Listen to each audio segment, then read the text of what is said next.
ìjádùn àmà ń kókó abẹ́ ìwé kù dáhùn lọ́wọ́ àfà. Ọlọ́run ya Rasulullah dáadáa. Anna Nabiyya sallallahu alayhi wa sallam. Anas ló gbàdí sílé wa. Su'ila faqala sa'im. Àṣetà tí ń ṣẹlẹ̀ láyé oníkálukú lẹ́kọ̀ọ́ tó fẹ́ bí lọ́ọ̀dì sì kò ṣe máa ṣẹlẹ̀. Kábà tọ́tíra dáadáa báwo dáadáa nábì ti yẹn gbogbo ẹ̀ka lẹ̀ fún ọjọ́ náà bí ànábì àbá. Ya Rasulallahi. Wọ́n ní wọ́n ń ṣẹ́ ńlá. Inna natasaddaqu an mawtana.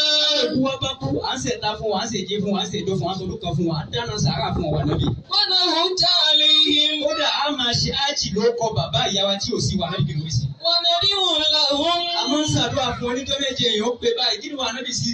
Yasiru zalika ilayhim. Lápẹ̀ ẹja gbọ̀ntàn bí. Ṣé ládà ìṣe yóò lọ bá a fa? Faqala na'am. Ànábì bá ní bẹ́ẹ̀ ni yóò lọ bá wọn tẹ̀. Innahu la yasiru ilayhim. Wọ́n ní pàápàá àdúrà tẹ̀sẹ̀ sàrà tẹ̀sẹ̀ yóò lọ bókun tẹ̀ bá ṣe fún. Wa innahum la yafrahuna bi. Wọ́n ní kódà ẹ̀yin kan náà máa dùn gbàdúrà náà lọ́ba. Kama yafrahu ahadukum min sabaki. Gẹ́gẹ́ já sí pé ẹnì kọ̀ọ̀kan ní tí wọ́n bá pìrìsẹ́ǹtì kan fún pétọ̀ gift lélẹ̀ bí ṣe máa ń dùnnú gift náà ní fowó yóò máa lọ tó náà lọ sáré. Èèyàn bẹ́ẹ̀ èyí ló wájú ó yẹ wà wípé àyà tí wọ́n ti mú yẹn sọ̀rí yàtọ̀ lè káfíìrì ni kìí sàwá. Ẹ̀mí táwọn máa lọ níbi tó wá lẹ̀ ní Nàìjíríà omi ìbàdí yìí mo ní kò mú wà fà. Walladhina ja'u min ba'dihim. Àwọn kan bẹ tó bá tọ́ bá padà yá wọ́n padà dáyé bàbá òní símọ̀ ìyá òní símọ̀ ìbọn ká fẹ́ wà fà. Yaquluna rabbana.